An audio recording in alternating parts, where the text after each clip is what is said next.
They thought he was bluffing. Just another African leader with fiery speeches and bold slogans that would be forgotten by the next news cycle.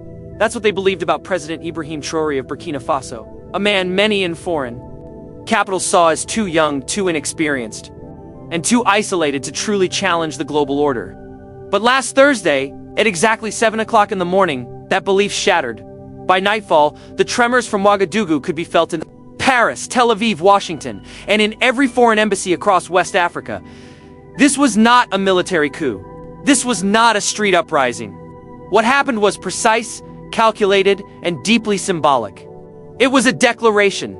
Africa will no longer be used as someone else's chessboard, not in silence, and not without resistance.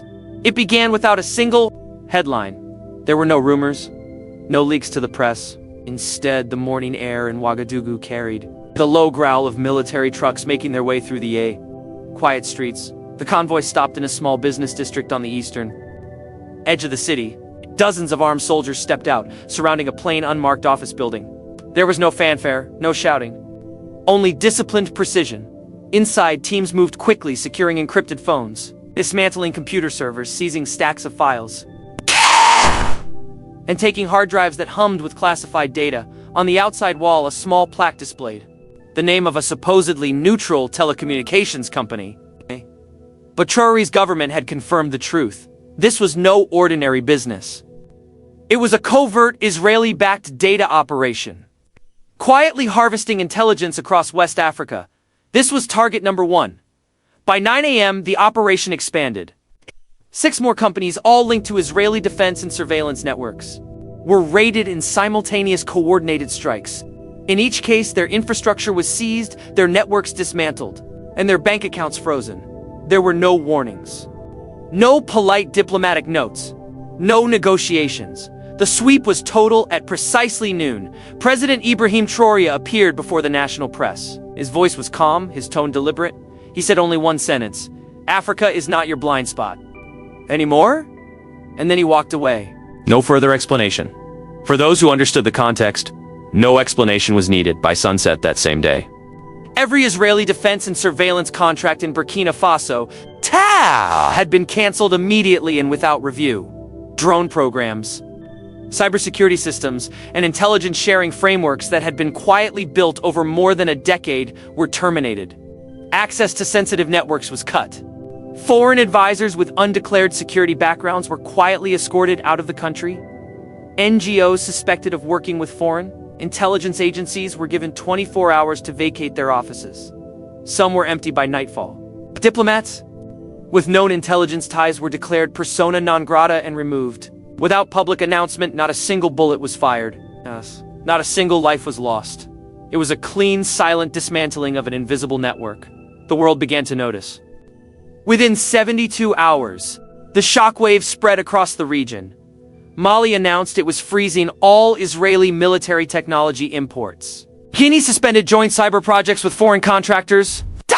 Niger launched a full investigation into its foreign-backed infrastructure deals, many linked to the same Israeli entities exposed by Traoré's administration. In just 3 days, 3 nations took decisive action. The press called it the West African Firewall. In Tel Aviv, alarm bells rang at the highest levels of government. Prime Minister Benjamin Netanyahu called an emergency national security meeting. Damn, according to leaked transcripts, one senior advisor warned, "This isn't about Burkina Faso anymore. He's building a wall against us."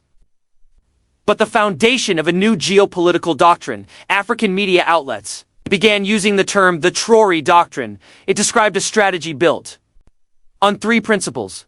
First, total transparency in all foreign investment. Second, zero tolerance for undeclared intelligence presence. Third, continental cooperation in detecting and dismantling covert foreign influence. This wasn't theory, it was being put into action in real time.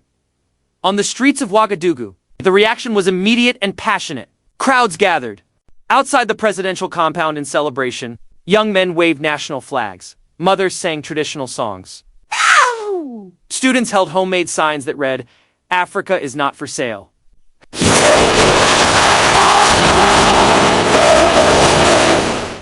No more shadows. It wasn't just pride in a political leader. It was the feeling of a country taking back control of its destiny. For years, Many in West Africa had felt an unspoken truth that their sovereignty had been compromised. Their decisions influenced, and their institutions quietly penetrated. By foreign powers acting in their own interests, Traoré's move didn't just remove the operatives. It removed the silence that had allowed them to operate.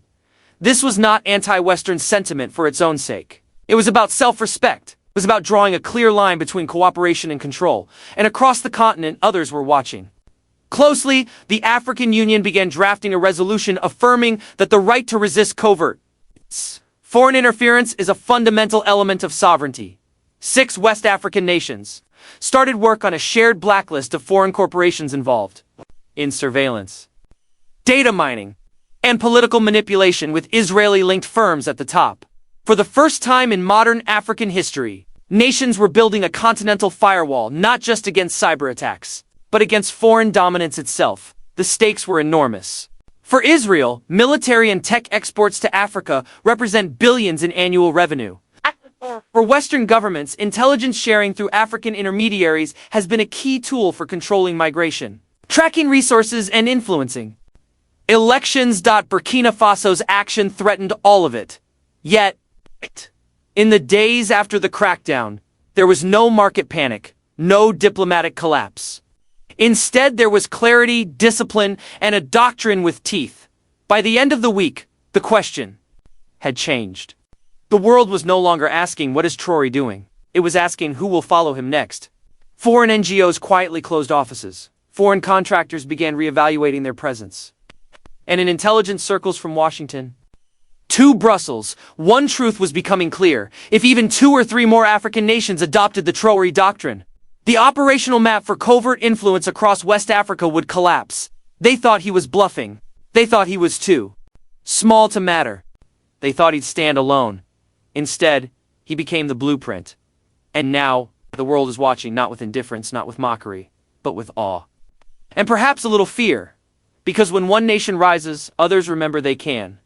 2. President Ibrahim Traoré didn't ask for permission. He didn't send warnings. He acted, and in doing so, he rewrote the rules.